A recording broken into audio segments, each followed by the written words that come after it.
Good afternoon, good morning, good evening, whatever time of day you may be clicking on the icon that you may have seen. Maybe you saw us on social media, maybe you saw this in an ad, however you may have found this platform today. Greetings to you and welcome to the Firstborn Daughters podcast. My name is Shawana Ward. I am the author and curator behind this beautiful community that we have built. And before we jump into our episode today, I kind of want to give you guys some background on what Firstborn Daughters is, why it was created, and kind of what the vision and goal is from these episodes, from the community that we have created. And I have a very beautiful person that I want you guys to get very, very acquainted with, that I will introduce you to momentarily. If you're watching this on YouTube, you see her beautiful face up here already. But I'm going to save that best nugget for in a little bit. But coming back to Firstborn Daughters, it is a community that was created for Black women in general, but really any woman who carries the weight of their families on their shoulders. Firstborn daughters in particular have just this unsaid expectation to follow in the footsteps of the matriarch, the mother of the family. We all know that all of our families have their own traumas in their own ways, and normally without hesitation, the firstborn daughter steps up to the plate and kind of takes over where mom may not have had the skills, or grandma may not have had the skills, or auntie, whoever was that mother that kind of was holding everything together. It's like this expectation that the firstborn daughter continues that on, and at a very, very early age. So while we welcome all women, whether you're the firstborn daughter or the lastborn daughter, we emphasize firstborn because I think a little bit of that is passed down to all of us. And for very good reasons. Erin is going to talk a lot about matriarchy, and just really it's an honor to take on. But if we take it on through lenses of survival, it can be just very detrimental to our families in general as women. And so the Firstborn Daughters community was built for women who want to develop healthier women to women non-intimate relationships. And for women who may need a platform to express and start their healing by telling their stories. That's one of the most underrated ways of healing through experience, unlearning and releasing and transmuting is through writing and through your voice, through speaking. And so Firstborn Daughters, I created a platform that you can not only take from listening to these podcasts, but you have opportunity to submit your own firstborn daughter story to be published, and many, many other things. We have weekly community meetups that will begin towards the end of the spring. There is an online program and mentorship opportunity that you can also indulge in as well. And we'll get to all of those things down the line. But for now, I think this is a good gist of what you guys need to know for Firstborn Daughters. And on this call with me, on this episode, and we'll be on many, many more, I want to introduce you guys to the lovely, beautiful lady. Her name is Erin Wiley. And Erin Wiley is actually a journaling coach. Her business is Erin Wiley Writes. And she is also in honor here today as a firstborn daughter advocate and contributor. And so you will hear her voice quite often throughout podcast episodes. She'll be leading a journaling circle once a month for our Firstborn Daughters community. So get acquainted with Erin. I'm going to let her just give you some insight on her business and her brand. Thanks, Shawana. I'm so glad to be here. This is incredibly exciting.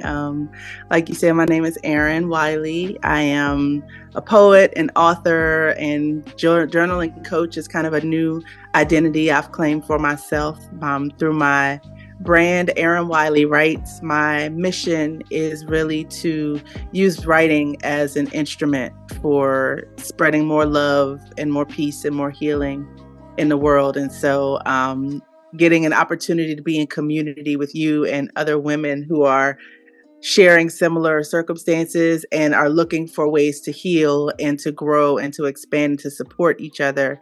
I'm really excited about that because I think writing is a powerful tool that can be used for that purpose. So I'm thrilled to be supporting the community in that way with the writing circles and some of the things that we'll be doing. So with my journaling coaching, I just work with people one-on-one.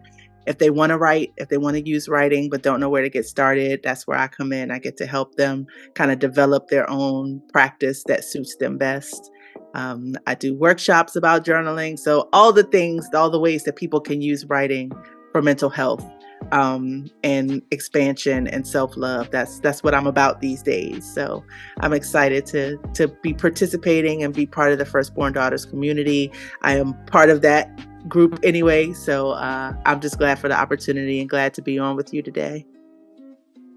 Oh, we're gonna share some tears in here, Mike, today, y'all. I didn't bring the tissue.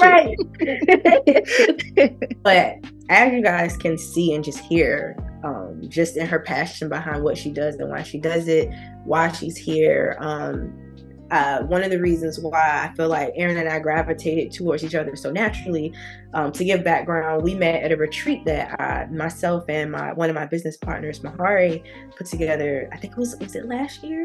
Mm-hmm. It was the last year in Baltimore, and that was one of the most beautiful experiences I think I've experienced to date. And a lot of us have so many of the same gifts and talents and just passions and desires, and the authenticity of her heart and how she feels for others. Like, you can tell when somebody really uses their gifts to empower and uplift others. Of course, our gifts help heal ourselves, but I think we realized that later down. Oh, wow. We realized that later. Surprise! Wow. So you guys, I don't know if you're watching on YouTube, but like fireworks just went off. Crazy. I don't even know if it was possible, but I'm telling the truth. Erin is just like this beam of love and light, and that is the energy that we need when we're creating spaces where, one, we're going to talk about some things that may make us uncomfortable. We're going to talk about some things that are going to allow us to stretch as human beings so that we can really show up as our fullest and highest selves. We're going to be very authentic. And I was blessed to run into Erin because she has that heart. She's just naturally that person. And so I am elated. I've been trying to contain my excitement today, but this is going to be a great season that continues to grow.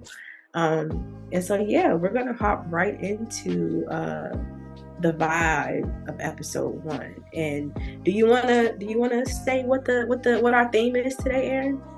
Today we are really getting into debunking the hero syndrome, which is also known as the eldest daughter syndrome. So we want to talk a little bit about what that means, how it relates to us, and how it might relate to you, those of you that are listening or watching on YouTube, and really start talking a little bit about what are the components of that, what makes it up, what are the things that we recognize and all see, showing up in our daily lives or remember growing up, and how those things manifest in our lives today, and then what we can do to kind of find a healthy way to incorporate that into the things we want to do going forward and whatever healing we need. So this is just getting started with the meat of, what this means and what how it translates into the lives that we're living.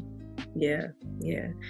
Very well said. Yeah. So guys, debunking hero syndrome. What is hero syndrome? We're going to kind of break that down a little bit. So often you guys hear of us being rescuers. And then a lot of times that stems from not being rescued. A lot of us firstborn daughters have undergone some pretty serious childhood trauma, or maybe not trauma in a physical aspect, but mentally, because of just things passed down generationally. But there's always like that one person in the family that tries to kind of like break that stigma, that generational curse breaker.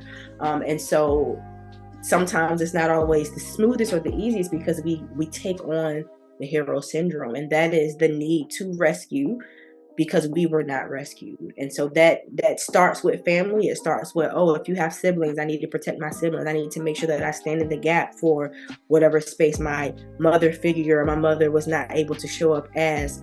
And then that trickles into our work life. We're overextending, overdoing, constantly hyperfixated on, being the best or having the best quality, or being the person that is we don't start controversy. Like, we're the peacemakers, and it just creates this very, very unrealistic version of who a Black woman is supposed to show up as.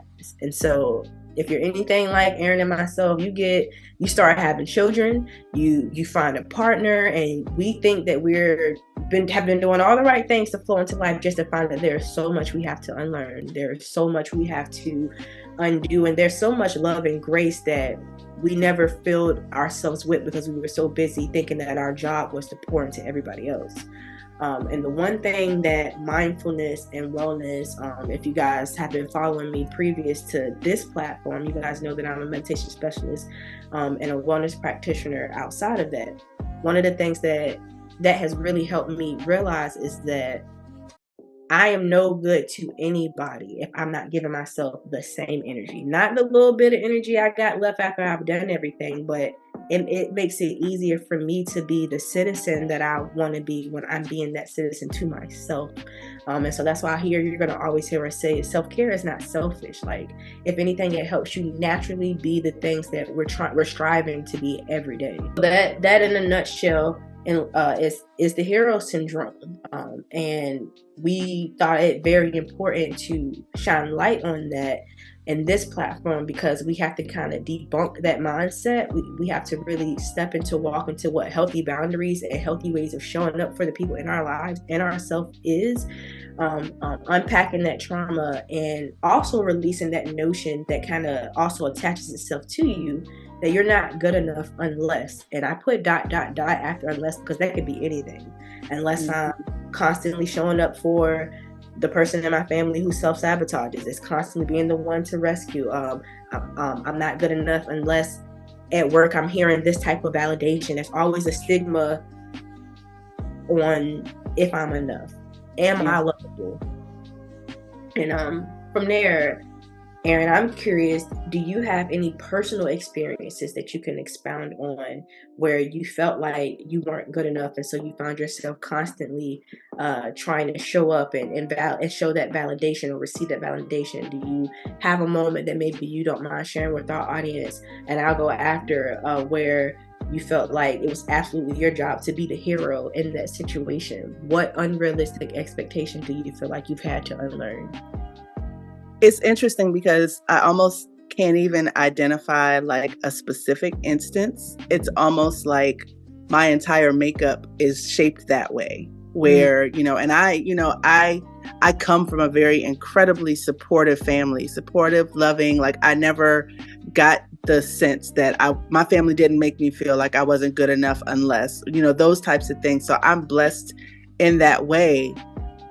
But I do still feel like I put some of that on myself sometimes. Like, even though I was supported and loved, there was still something about me that wanted to always be the safe one, always be the careful one, always be the non-troublemaker one. And part of that, I think, might be personality, but I can just see this undertone of when you were talking earlier about being the peacemaker, not stirring up trouble. And what I've realized in my journey into kind of becoming more mindful and understanding a little bit more about self-care is recognizing that things that were not controversial, just me speaking my opinion without reservation, or dreaming about things, or setting big goals, those aren't like boat rocking things, but they still felt unsafe. So the ability to even shape that mindset still comes very alien to me, because I'm used to just stay the line, just keep it simple, just be peaceful, just be level, don't make a lot of noise, don't do anything too flashy, don't do anything too bad.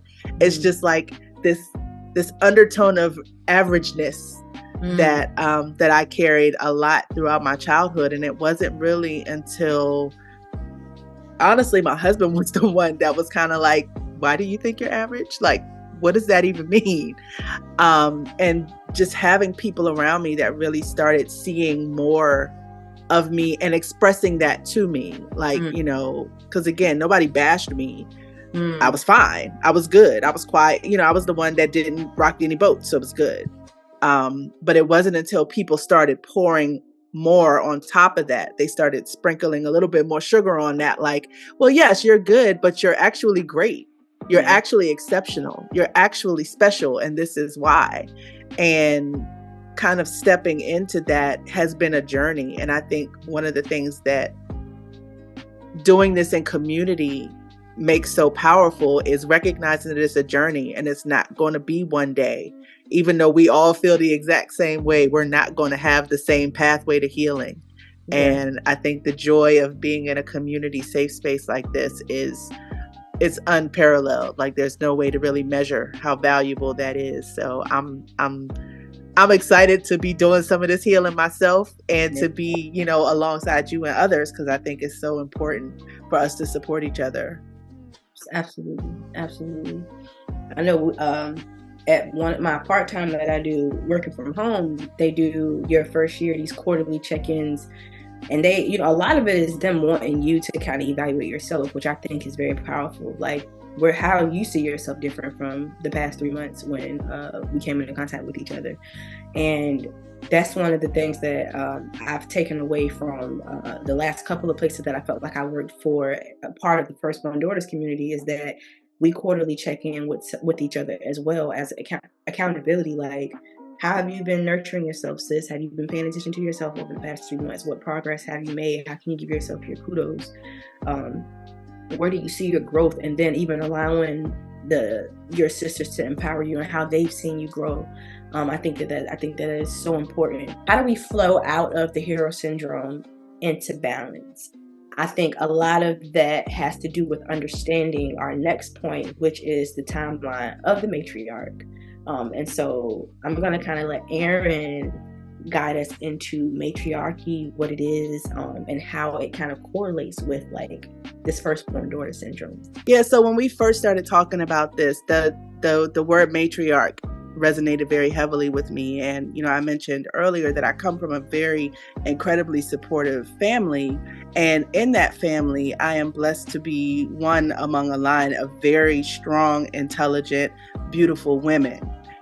There are women after women after women and men, you know, not to say that there aren't men in my family, but the women in my family, there's a deep rooted sense of strength and intelligence and good-heartedness that I'm grateful to be a part of and have been raised among.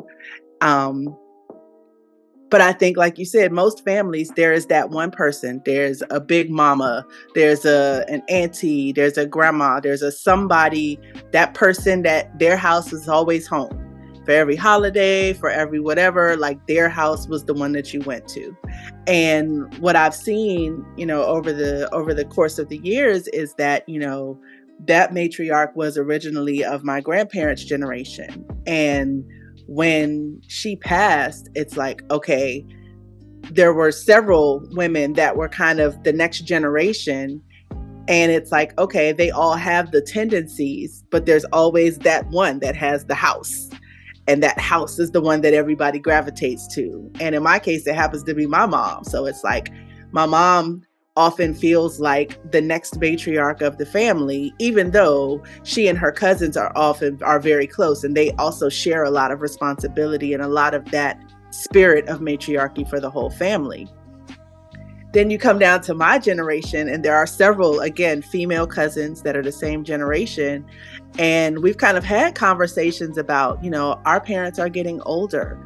They're moving into the next stage of life to the point where, you know, we're going to have to start caretaking and caregiving for them.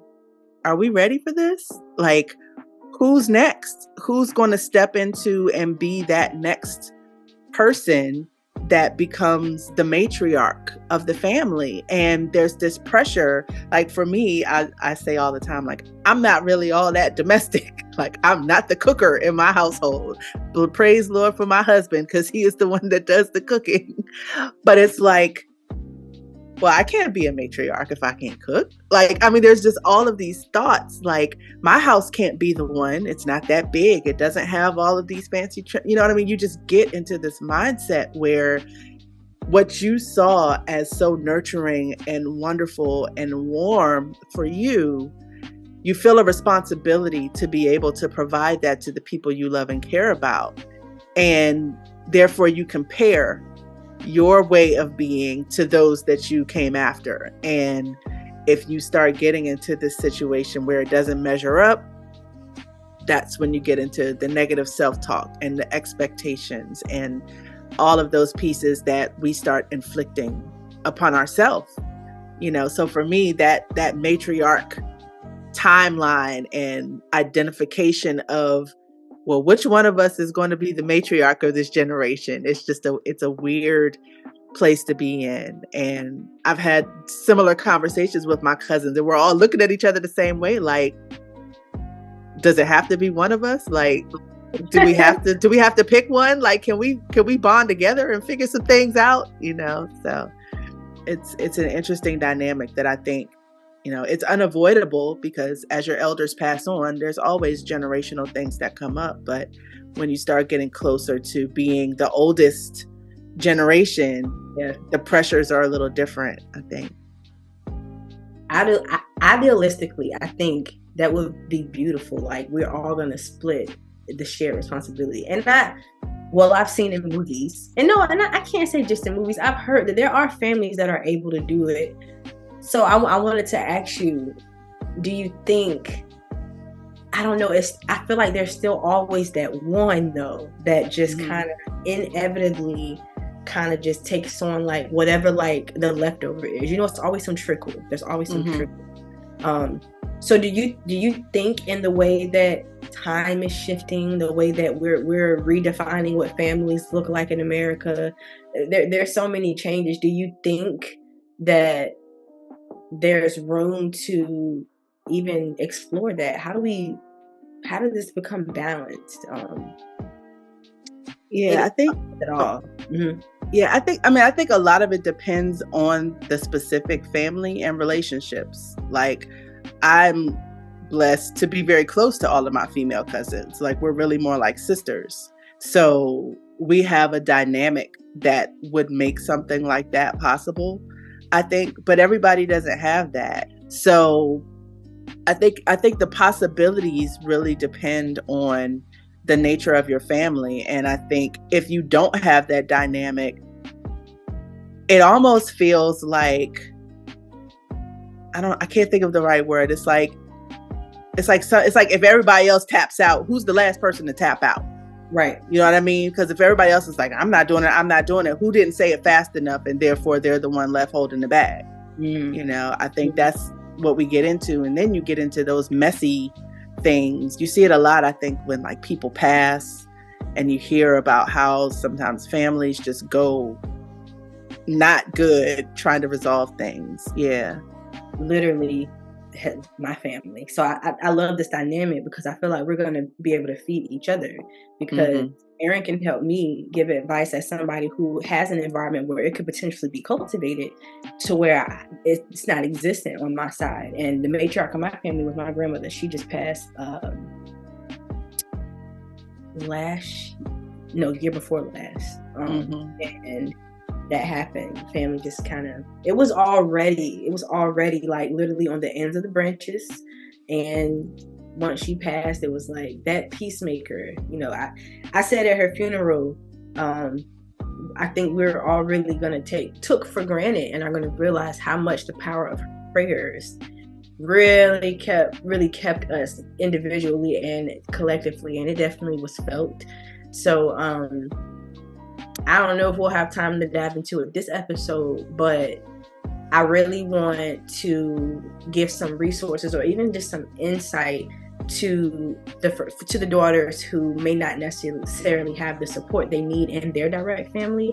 There are ways to still fulfill that need to have your family gather, or whatever it may be, without overextending yourself and without it being an emotionally tumultuous thing on you. I feel like I'm when I say freshly, I mean that, like, toes still wet, freshly walking into what this looks like. And that has been because I've been in therapy since 2019, really 2018, but with my therapist right now since 2020.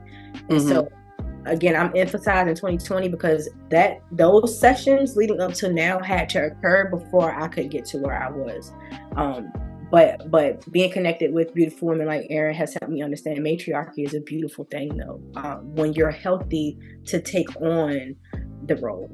And again, when I say the role, nobody get freaked out that it's that unrealistic role that we seen since we were whatever. Though there's a whole healthy way to show up in that way, and even start new traditions. I feel like. Do you feel like, if I can ask, like when you were going through the situation with your grandmother passing, like how was that for you? Like, where were you in that, like, I don't want to call it the line, but like, where did you fall as far as generations, and like, how did you move through that?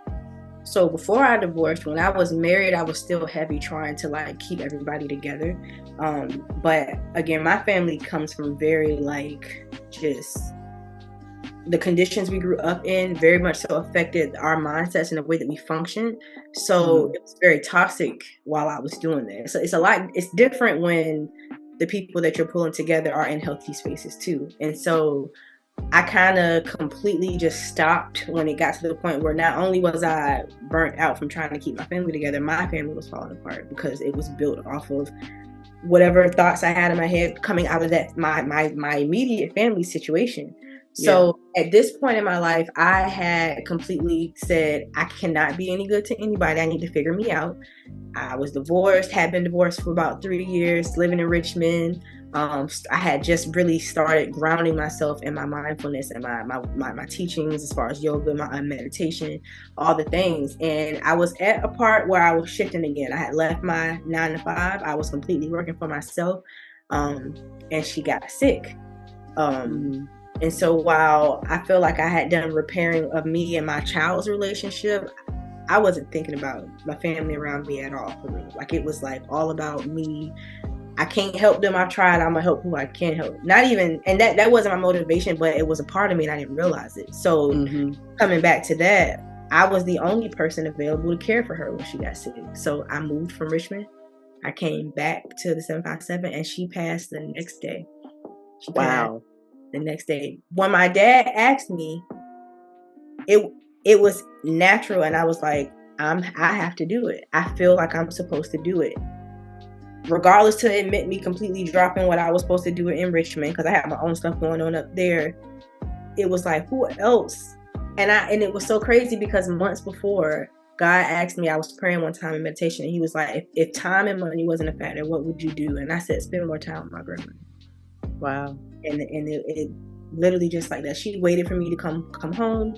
I came home. It was the most beautiful Sunday. All of her kids came that were in the area. We had dinner, and she passed.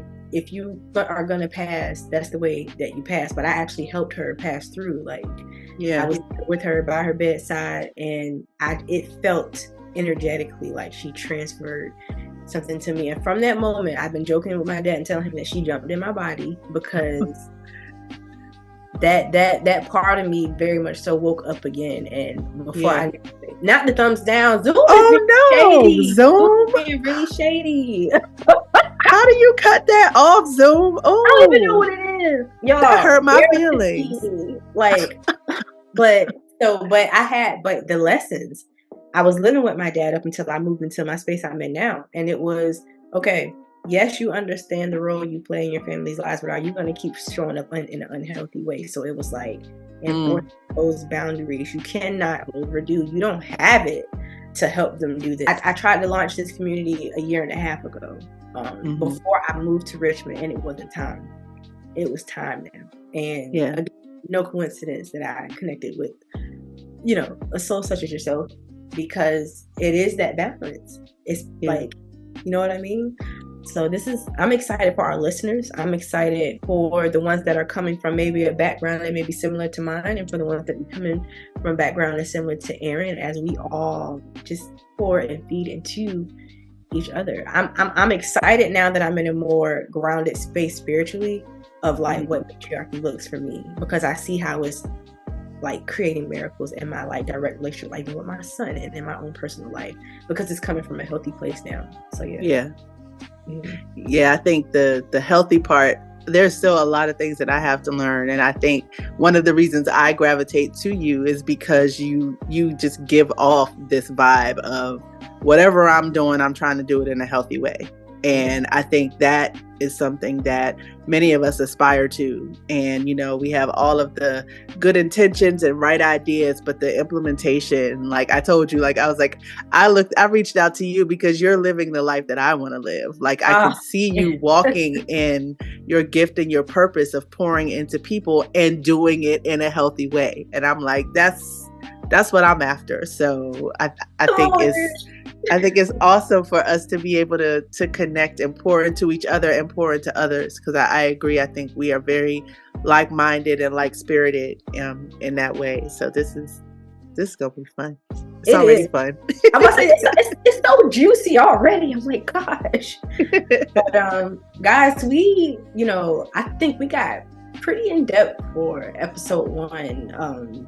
We want, I know I'll speak for myself and I'll let Erin speak.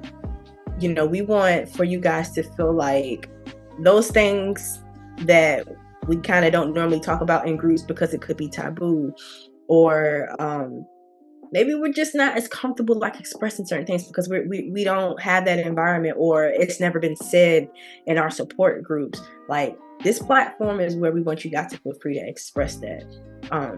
And I also wanted to know if you are somebody who's listened and said, man, like I really resonated with like either of these stories. I really feel like I've experienced these things. I'm in a place in life where I'm unlearning, and maybe I do want to share a story, but maybe it's heavy in detail about different things. You can definitely submit your story anonymously. And definitely we'll have something as well if an episode or a topic maybe you guys want to chime in on, that definitely be an option too. But we definitely want you guys to feel that this is like really a safe space to show up authentically, as you've heard both of us do today. So yeah, and I think there's so much power in knowing that you're not alone. And you're not the only person that's been through that or feels that way or has those thoughts. And I think something like this, where especially like you said, with us coming from different perspectives, and there's a spectrum, between even what we've experienced. But I think if each person in the community can find themselves on the spectrum, I think it opens up the opportunity for them to really build and be part of and really draw from the community. And I think we will be growing together, learning a lot together. I will definitely be bringing my tissues for next time, because you almost got me. You almost got me this time. But yeah, I think this is such a necessary thing for the times that we're in, and for the people that we're becoming, and for the world that we want to create. And I'm thrilled to be a part of it, because I think it's necessary work, and all of the people that are out there doing things that are trying to add more love and more healing into the world. I think we're all in this together, and I'm just excited about being part of it with you. Ashe, Erin. Ashe. You said it. Ashe. My sentiments exactly. And so guys, to get connected with us, you can follow us for now on Facebook and Instagram at Firstborn Daughters. No underscores, no funny symbols, just Firstborn Daughters. There's a link in the bio that'll take you to the Facebook group. There's a link in the bio that will take you to a form where you could submit your info if you're interested in submitting your story. And we'll have some more things to release to you guys at a later time. But for now, my name is Shawana. I'm Erin. And it has been a pleasure to have you guys join us in community today. Until next episode, have a wonderful, beautiful day that you deserve. Blessings, friends. Bye.